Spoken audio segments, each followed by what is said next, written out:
ಇನ್ನು ನೀವು ಬಂಗಾರದ ಗಣಿ ಚಾನೆಲ್ಗೆ ಸಬ್ಸ್ಕ್ರೈಬ್ ಆಗದಿದ್ದರೆ ಈ ಕೂಡಲೇ ಸಬ್ಸ್ಕ್ರೈಬ್ ಬಟನ್ ಅನ್ನು ಕ್ಲಿಕ್ ಮಾಡಿ ಹಾಗೂ ದಿನನಿತ್ಯದ ಅಪ್ಡೇಟ್ಸ್ಗಳಿಗಾಗಿ ಬೆಲ್ ಐಕಾನ್ ಅನ್ನು ಪ್ರೆಸ್ ಮಾಡಿ. ಕರ್ನಾಟಕ ರಾಜ್ಯ ಮಾಲಿನ್ಯ ನಿಯಂತ್ರಣ ಮಂಡಳಿ ವಿಜಯನಗರ ಹಾಗೂ ಜಿಟಿಟಿಎಸ್ ಕಾಲೇಜು ಮರಿಯಮ್ಮನಹಳ್ಳಿ ಇವರ ಸಂಯುಕ್ತ ಆಶ್ರಯದಲ್ಲಿ ವಿಶ್ವ ಪರಿಸರ ದಿನಾಚರಣೆಯನ್ನು ಹಮ್ಮಿಕೊಳ್ಳಲಾಗಿತ್ತು. ಈ ಸಂದರ್ಭದಲ್ಲಿ ಮಾತನಾಡಿದ ಡಾಕ್ಟರ್ ಅಬ್ದುಲ್ ಸಮದ್ ಕೊಟ್ಟೂರವರು, ನಮ್ಮ ಭೂಮಿ ನಮ್ಮ ಭವಿಷ್ಯ, ಇದಕ್ಕಾಗಿ ನಾವು ಭೂಮಿಯನ್ನು ಉಳಿಸುವ ಸಲುವಾಗಿ ಪರಿಸರವನ್ನು ಕಾಪಾಡಲೇಬೇಕು ಹಾಗೂ ಪರಿಸರ ದಿನಾಚರಣೆ ಎಂದರೆ ಕೇವಲ ಹಸಿರು ಬಟ್ಟೆ ತೊಟ್ಟು ಆಚರಣೆ ಮಾಡುವುದಲ್ಲ, ಬದಲಿಗೆ ಎಲ್ಲರೂ ಒಂದೊಂದು ಗಿಡ ನೆಟ್ಟು ಪರಿಸರ ಬೆಳೆಸುವುದು ನಮ್ಮ ಹಕ್ಕು. ಪ್ರತಿಯೊಬ್ಬರು ನಿಮ್ಮ ತಾಯಿಯ ಹೆಸರಿನಲ್ಲಿ ಒಂದೊಂದು ಗಿಡವನ್ನು ನೆಡಬೇಕು ಎಂದು ತಿಳಿಸಿದರು. ಕರ್ನಾಟಕ ರಾಜ್ಯ ಮಾಲಿನ್ಯ ನಿಯಂತ್ರಣ ಮಂಡಳಿ ಪ್ರಾದೇಶಿಕ ಕಚೇರಿ ವಿಜಯನಗರ, ಶಾಲಾ ಶಿಕ್ಷಣ ಇಲಾಖೆ ವಿಜಯನಗರ, ಸರ್ಕಾರಿ ಉಪಕರಣಗಾರ ಮತ್ತು ತರಬೇತಿ ಕೇಂದ್ರ ಹೊಸಪೇಟೆ ಇವರ ಸಂಯುಕ್ತ ಆಶ್ರಯದಲ್ಲಿ SLR ಮೆಟಾಲಿಕ್ಸ್ ಲಿಮಿಟೆಡ್ ವತಿಯಿಂದ ವನ ಮಹೋತ್ಸವ ಮತ್ತು ವಿಶ್ವ ಪರಿಸರ ದಿನಾಚರಣೆಯನ್ನು ಹಮ್ಮಿಕೊಂಡಿದ್ದು ಎಲ್ಲರಿಗೂ ಸ್ವಾಗತವನ್ನು ಬಯಸುತ್ತಾ, ಮಾತಾ ಭೂಮಿ ಪುತ್ರೋಹಂ ಪೃಥ್ವಿವ್ಯ, ಭೂಮಿ ನಮ್ಮ ತಾಯಿ, ನಾವು ಅವರ ಮಕ್ಕಳು ಕಾರ್ಯಕ್ರಮದಲ್ಲಿ ಆರಂಭಿಕ ಮುಂಚಿತವಾಗಿ ಪ್ರಾರ್ಥನಾ ಗೀತೆಯನ್ನು ನಡೆಸಿಕೊಡಲು ಬರುತ್ತಿದ್ದಾರೆ ಶ್ರೀಮತಿ ಶೋಭಾ ಇವರಿಂದ. ಮುದಾಕರಾತ್ತಮೋದಕಂ ಸದಾ ವಿಮುಕ್ತಿ ಸಾಧಕಂ ಕಳಾಧರಾವತಂ ಸಕಂ ವಿಲಾಸಿ ಲೋಕರಕ್ಷಕಂ ಅನಾಯಕೈಕನಾಯಕಂ ವಿಲಾಸಿತೆ ಬದೈತ್ಯಕಂ ನತಾಶುಭಾಶು ನಾಶಕಂ ನಮಾಮಿ ತಂ ವಿನಾಯಕಂ. ಜಯ ಗಣೇಶ ಜಯ ಗಣೇಶ ಜಯ ಗಣೇಶ ಪಾಹಿ ಮಾಂ, ಜಯ ಗಣೇಶ ಜಯ ಗಣೇಶ ಜಯ ಗಣೇಶ ರಕ್ಷ ಮಾಂ, ಜಯ ಗಣೇಶ ಜಯ ಗಣೇಶ ಜಯ ಗಣೇಶ ಪಾಹಿ ಮಾಂ, ಜಯ ಗಣೇಶ ಜಯ ಗಣೇಶ ಜಯ ಗಣೇಶ ರಕ್ಷ ಮಾಂ. ಮತ್ತು ಹಸಿರಿನಿಂದ ಕೂಡಿದ ವಾತಾವರಣ ನಿರ್ಮಾಣ ಮತ್ತು ಮಾಲಿನ್ಯ ನಿಯಂತ್ರಣದ ಉದ್ದೇಶಕ್ಕಾಗಿ ಸಾಧ್ಯವಾದ ಎಲ್ಲ ಕೆಲಸವನ್ನು ನಿರ್ವಹಿಸುತ್ತೇನೆ. ನನ್ನ ಮತ್ತು ನನ್ನ ಕುಟುಂಬದ, ಸಮಾಜದ, ದೇಶದ ಹಾಗೂ ಮುಂದಿನ ಪೀಳಿಗೆಯ ಒಳಿತಿಗಾಗಿ ಪರಿಸರ ಸಂರಕ್ಷಣೆ ಮಾಡುತ್ತೇನೆಂದು ಪ್ರತಿಜ್ಞೆ ಮಾಡುತ್ತೇನೆ. Thank you.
ಭೂಮಿ ಹೇಗೆ ಮಳೆಯಾನಿಗೆ ಸ್ವಾಗತವನ್ನು ಕೋರ್ತಾ ಇರುತ್ತೋ ಅದೇ ರೀತಿ ಒಂದು ಕಾರ್ಯಕ್ರಮದಲ್ಲಿ ಸ್ವಾಗತ ಕಾರ್ಯಕ್ರಮ ನಡೆಸಿಕೊಂಡು ಬರ್ತಿದ್ದಾರೆ ಶ್ರೀ ರಾಘವಾಂಕರ್ ಅವರು. ವನ ಮಹೋತ್ಸವ ಮತ್ತು ವಿಶ್ವ ಪರಿಸರ ದಿನಾಚರಣೆ 2024 ಈ ಕಾರ್ಯಕ್ರಮಕ್ಕೆ ಆಗಮಿಸಿರುವ ಎಲ್ಲರಿಗೂ ಶುಭೋದಯ, ಶುಭ ಸುಪ್ರಭಾತ. ಈ ಒಂದು ವನ ಮಹೋತ್ಸವ ಮತ್ತು ವಿಶ್ವ ಪರಿಸರ ದಿನಾಚರಣೆ ಕಾರ್ಯಕ್ರಮವನ್ನ ಹಮ್ಮಿಕೊಳ್ಳಲಾಗಿದೆ. ಈ ಕಾರ್ಯಕ್ರಮಕ್ಕೆ ಆಗಮಿಸಿರುವ ಕಾರ್ಯಕ್ರಮದ ಕಾರಣೀಭೂತರಾದಂಥ ಕರ್ನಾಟಕ ರಾಜ್ಯ ಮಾಲಿನ್ಯ ನಿಯಂತ್ರಣ ಮಂಡಳಿ ಇದರ ಹಿರಿಯ ಪರಿಸರ ಅಧಿಕಾರಿಗಳು ವಿಜಯನಗರ ಜಿಲ್ಲೆ ಅವರಾದಂಥ ಶ್ರೀ ಮುರಳೀಧರ್ BS ಇವರಿಗೆ ಈ ಕಾರ್ಯಕ್ರಮಕ್ಕೆ ಹೃತ್ಪೂರ್ವಕವಾಗಿ ಸ್ವಾಗತವನ್ನು ಕೋರುತ್ತೇವೆ. ಇವರಿಗೆ ಹೂಗುಚ್ಛವನ್ನು ನೀಡುವುದರೊಂದಿಗೆ ವೇದಿಕೆಗೆ ಆಹ್ವಾನಿಸಬೇಕೆಂದು ಕೇಳಿಕೊಳ್ಳುತ್ತೇನೆ.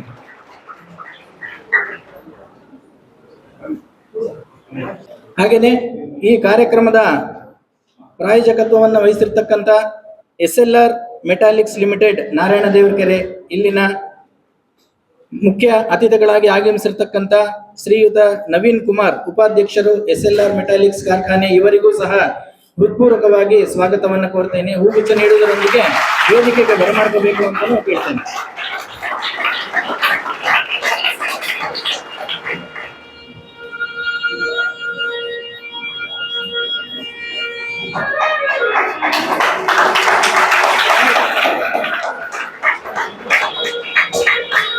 ಹಾಗೆಯೇ ಹಾಗೂ ಪರಿಸರ ಪ್ರೇಮಿಗಳು ಸದಸ್ಯರು ರಾಜ್ಯ ಮಟ್ಟದ ಪರಿಸರ ತಜ್ಞರ ಅಂದಾಜೀಕರಣ ಸಮಿತಿ ಆದಂಥ ಶ್ರೀ ರವಿಕುಮಾರ್ ಯಾದವ್ ಇವರನ್ನು ಸಹ ಈ ಕಾರ್ಯಕ್ರಮಕ್ಕೆ ಹೃತ್ಪೂರ್ವಕವಾಗಿ ಸ್ವಾಗತವನ್ನು ಕೋರ್ತೇನೆ ಹಾಗೂ ಹೂಗುಚ್ಛ ನೀಡುವುದರೊಂದಿಗೆ ವೇದಿಕೆಗೆ ಬರಮಾಡಿಕೊಳ್ತೇವೆ.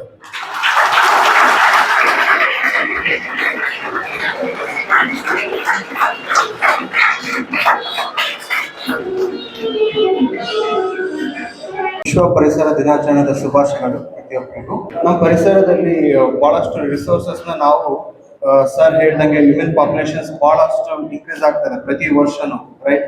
ಸೊ ಇರೋ ರಿಸೋರ್ಸಸ್ನ ನಾವು ಸೆಲ್ಫಿಶ್ ಆಗಿ ಎಕ್ಸೆಸ್ ಆಗಿ ನಾವು ಯೂಸ್ ಮಾಡಬಾರ್ದು. ಮುಂದಿನ ಜನ್ರೇಷನ್ಗೂ ನಾವು ಅದನ್ನ ಕಾಪಾಡಬೇಕು. ರಿಸೋರ್ಸಸ್ನ ಎಷ್ಟು ಬೇಕಾಗುತ್ತೆ ಅಷ್ಟು ಮಾತ್ರ ನಾವು ಯುಟಿಲೈಸ್ ಮಾಡಬೇಕು, ಪ್ರಾಪರ್ ಯುಟಿಲೈಸ್ ಮಾಡಬೇಕು ಅನ್ನೋದು ಒಂದು ಹೇಳಿ. ಆಮೇಲೆ ಪರಿಸರ ನಾವು ಎಷ್ಟು ಕಾಪಾಡುತ್ತೇವೆ, ಪರಿಸರ ಅಷ್ಟು ನಮ್ಮನ್ನ ಕಾಪಾಡುತ್ತೆ. ನಾನು ನನ್ನ ಇಲಾಖೆಗೆ ಸಂಬಂಧಪಟ್ಟಂತೆ ಪರಿಸರ ಮತ್ತು ಯಾವ ರೀತಿ ಸಂರಕ್ಷಣೆ ಮಾಡಬೇಕು ಅಂತದ್ರ ಬಗ್ಗೆ ನನ್ನ ಇಲಾಖೆಗೆ ಸಂಬಂಧಪಟ್ಟಂತ ಒಂದು ಮಾಹಿತಿಯ ಬಗ್ಗೆ ನಾವು ಇವತ್ತಿನ ದಿನ ನಿಮ್ಮೊಂದಿಗೆ ನಾನು ಹಂಚ್ಕೊಳ್ತಾ ಇದ್ದೀನಿ. ನಮ್ಮ ವಾಹನ ತಮ್ಮ ಮನೆಗಳ ಹತ್ರ ಬಂದಾಗ ತಾವು ತಮ್ಮ ಮನೆಯ ಕಸವನ್ನು ವಿಂಗಡಣೆ ಮಾಡಿ ನಮ್ಮ ವಾಹನಕ್ಕೆ ಹಾಕಿದಾಗ ಮಾತ್ರ ಇವತ್ತು ನಮ್ಮ ಪಟ್ಟಣ, ನಮ್ಮ ಮರಿಯಮ್ನಹಳ್ಳಿ ಪಟ್ಟಣವನ್ನು ನಾವು ಸ್ವಚ್ಛವಾಗಿ ಇಡ್ಲಿಕ್ಕೆ ನೀವು ಸಹ ಪರೋಕ್ಷವಾಗಿ ಮತ್ತು ಪ್ರತ್ಯಕ್ಷವಾಗಿ ಸಹಕಾರಿ ಮಾಡ್ತಾ ಇದ್ದೀರಿ ಅಂತೇಳಿ ನಾನು ಹೇಳ್ತಾ ನಾನು ಒಂದೆರಡು ಮಾತಾಡ್ಲಿಕ್ಕೆ ಅವಕಾಶ ಕೊಟ್ಟಿರ್ತ ತಮ್ಮೆಲ್ಲರಿಗೂ ನಾನು ವಂದಿಸ್ತಾ ನಾನು ಮಾತನ್ನು ಮುಗಿಸ್ತಾ ಇದ್ದೇನೆ. ಜೈ ಹಿಂದ್, ಜೈ Karnataka. Good morning to the tomorrow's India. Respected dignitaries on the dais. Today, India is having the largest young population all over the world. And after listening to sir, the future is really difficult to imagine. By the time you reach 40, you will have more plastic in the ocean and less fishes. Plastic has already entered our salt. ಉಪ್ಪಿನಲ್ಲಿ already plastic ಬಂದ್ಬಿಟ್ಟಿದೆ. ಯಾರು ಹಾಕಿದ್ದು? ನಾವೇ ಹಾಕಿದ್ದು. ಈ latest ಒಂದು picture ಬಂದಿದೆ, ನೋಡಿದಿರಾ? ಕಳ್ಕಿ. ಅದರಲ್ಲಿ ಎಲ್ಲ ಗಂಗೆ ಮಾತೆ ಎಲ್ಲ ಒಣಗಿ ತೋರಿಸಿದ್ದಾರೆ. Total future just latest picture ಬಂದಿದೆ. ಸೊ ಇದು ಒಂದ್ ದಿವಸ ನಾವು ನೋಡ್ತೀವಿ. ಮಹಾತ್ಮ ಗಾಂಧೀಜಿಯವರು ಈ ಪರಿಸರದ ಬಗ್ಗೆ ಒಂದು ಮಾತು ಹೇಳಿದ್ದಾರೆ. ಈ ಭೂಮಿ ಎಲ್ಲ ಜೀವರಾಶಿಗಳನ್ನು ಅದರ ಅವಶ್ಯಕತೆಗಳನ್ನು ಪೂರೈಸುವಂಥ ಶಕ್ತಿಯನ್ನು ಹೊಂದಿದೆ. ಆದರೆ ಅದರ ದುರಾಸೆಗಳನ್ನಲ್ಲ ಅಂತ ಒಂದು ಮಾತು ಹೇಳ್ತಾರೆ. ಹಂಗಂದ್ರೆ ನಾವು ಎಷ್ಟೇ ಜನಸಂಖ್ಯೆ ಇರಲಿ, ಪಾಪ್ಯುಲೇಷನ್ ಇರಲಿ, ನಮ್ಮ ಅವಶ್ಯಕತೆಗಳನ್ನು ಪೂರೈಸೋ ಶಕ್ತಿ ಭೂಮಿಗಿದೆ.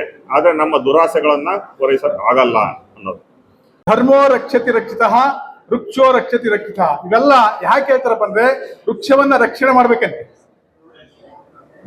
ಇಲ್ಲಿ ಬಹಳ ಮುಖ್ಯವಾಗಿ ಒಂದು ಬೀಜವನ್ನ ನಾವು ನೆಡ್ತೀವಿ, ಆದ್ರೆ ಬೀಜ ಮೊಳಕೆ ಬರ್ತಕ್ಕಂಥದ್ದು ಬೀಜ ಧರ್ಮ, ಬೀಜವನ್ನು ಇಡ್ತಕ್ಕಂಥದ್ದು ನಮ್ಮ ಧರ್ಮ. ಆದ್ರೆ ಅದು ವೃಕ್ಷವಾಗಿ ಅದು ಫಲವನ್ನು ಕೊಟ್ಟು ಅದು ನಮಗೆ ನೆರಳನ್ನು ಕೊಟ್ಟಾಗ ನಿಜವಾಗಿಯೂ ನಮಗೆ ಆನಂದವಾಗ್ತಾ ಇದೆ. ಅಯ್ಯೋ ಪುಣ್ಯಾತ್ಮ, ಯಾರು ನೆಟ್ರಪ್ಪ ಈ ವೃಕ್ಷವನ್ನು ಅಂತ ಹೇಳ್ತೀವಿ. ಹಂಗಾಗಿ ಅಂತಹ ಒಂದು ವಿಚಾರಗಳನ್ನ ನಾವೆಲ್ಲರೂ ಮಾಡ್ಬೇಕು. ನಾವು ಒಳ್ಳೆಯ ಒಂದು ವಿಚಾರಗಳನ್ನ ನಾವೆಲ್ಲರೂ ಕಲ್ತ್ಕೊಳ್ಬೇಕು. ಭೂಮಿನಲ್ಲಿ ಚಿನ್ನ, ವಜ್ರ, ವೈಢೂರ್ಯಗಳು ಕೆಲವು ಸಮಯ ಸಿಗುತ್ತೆ ಅಂತ. ಆದರೆ ನಾವು ಇವತ್ತು ಮಾಡ್ತಾ ಇರೋದನ್ನ ನಮ್ಮ ಒಂದು ಜೀವನ ಶೈಲಿಯಿಂದ ಆಗಿರುವಂಥದ್ರಿಂದ ಮುಂದೆ ಯಾವಾಗಲಾದ್ರೂ ನಮ್ಮ ಭೂಮಿಯನ್ನು ಆಗಿದ್ರೆ ಬರೀ ಪ್ಲಾಸ್ಟಿಕ್ಗಳು ಸಿಗುತ್ತೆ. ನಮ್ಮ ಮುಂದಿನ ಜನಾಂಗ ನಮ್ಮನ್ನು ಬಹಳ ಪರಿತಪಿಸ್ತಾರೆ. ಬರೀ ನಮ್ಮಪ್ಪ ನನಗೆ ಏನು ಬಿಟ್ಟು ಹೋದ ಅಂದರೆ ಬರೀ ಪ್ಲಾಸ್ಟಿಕ್ಕು, ಭೂಮಿ ಎಷ್ಟಾಗದ್ರೂ ಎಲ್ಲ ಕಡೆ ಪ್ಲಾಸ್ಟಿಕ್ಕು ಅಂತ. ಈ ಪ್ಲಾಸ್ಟಿಕ್ ಅನ್ನೋದು ಅತಿ ಕಡಿಮೆನಲ್ಲಿ ಯೂಸ್ ಮಾಡೋಣ. ಈಗ ಕೃಷ್ಣದೇವರಾಯರು ಚಿನ್ನ ಬೆಳ್ಳಿ ಎಲ್ಲ ನೋಡಿದ ತಕ್ಷಣ ಏನಾದ್ರು ಉತ್ಪನ್ನ ಮಾಡಿ ಭೂಮಿ ಒಳಗಡೆ ಸಿಕ್ಬಿಟ್ಟು ನಾವು ಎಷ್ಟು ಸಂತೋಷ ಪಡ್ತೀವಿ. ಅದೇ ನಮ್ಮ ಅಪ್ಪ ಬಿಟ್ಟವರಿಗೆ ಬರೀ ಪ್ಲಾಸ್ಟಿಕ್ ಸಿಕ್ಕಿದ್ರೆ ನಮ್ಮನ್ನ ಮುಂದಿನ ಜನತೆ ನಮ್ಮನ್ನು ಯಾರೂ ಕ್ಷಮಿಸಲ್ಲ. ಇವತ್ತು ವಿಶ್ವ ಪರಿಸರ ದಿನಾಚರಣೆ ಥೀಮ್ ಏನಂತ ಹೇಳಿದ್ರೆ ನಮ್ಮ ಭೂಮಿ ನಮ್ಮ ಭವಿಷ್ಯ. ಈ ಭೂಮಿಯನ್ನ ಉಳಿಸ್ಕೊಂಡ್ರೆ ನಮ್ಮ ಭವಿಷ್ಯ ಇರುತ್ತೆ, ಇಲ್ಲದೆ ಇದ್ರೆ ಭವಿಷ್ಯ ಇಲ್ಲ ನಮಗೆ. ಹಾಗಾಗಿ ಪ್ರತಿಯೊಬ್ಬರು ಕೇವಲ ಇದನ್ನ ಎಲ್ಲರಿಗೂ ಗೊತ್ತಿದೆ ಪರಿಸರ ಅಂತ ಹೇಳಿ ಬಣ್ಣ ಹಚ್ಕೊಂಡ್ಬಿಟ್ಟು ಹಸಿರು ಬಣ್ಣ ಹಚ್ಕೊಂಡು ಹಸಿರು ಟಿ ಶರ್ಟ್ ಹಾಕಿದ್ರೆ ಪರಿಸರ ರಕ್ಷಣೆ ಮಾಡಕ್ಕಾಗಲ್ಲ. ಹೋಗಿ ಅಲ್ಲಿ ಪರಿಸರ ಮಾಲಿನ್ಯ ಎಲ್ಲಿ ಆಗ್ತಾ ಇದೆ ನೋಡಿ, ರಕ್ಷಣೆ ಮಾಡ್ಲಿಕ್ಕೆ ಪ್ರಯತ್ನ ಮಾಡಬೇಕು. ಇವತ್ತು ವನ ಮಹೋತ್ಸವ ಅಂತ ಯಾಕೆ ಮಾಡ್ತಾ ಇದ್ದೀವಿ ನಾವು? ಕಾಡನ್ನ ಬೆಳೆಸಬೇಕು, ಕಾಡನ್ನ ಉಳಿಸಬೇಕು, ಇರುವಂತ ಕಾಡನ್ನ ಉಳಿಸಿ. ನೋಡಿ ಅಲ್ಲಿ ಸಂಡೂರು ಗುಡ್ಡಗಳಲ್ಲಿರುವಂತ ಕಾಡನ್ನ ನಾವೇನಾದ್ರೂ ಬೀಜ ಹಾಕಿ ನೆಟ್ಟಿದ್ದೀವಾ? ಒಂದೊಂದು ಪಕ್ಷಿಗಳು ಒಂದೊಂದು ಪ್ರಾಣಿಗಳು ಅಲ್ಲಿರುವಂತ ಹಣ್ಣನ್ನ ತಿಂದು ಅವು ಕಾಡಿನ ತುಂಬಾ ಹಿಕ್ಕೆ ಹಾಕ್ತವೆ.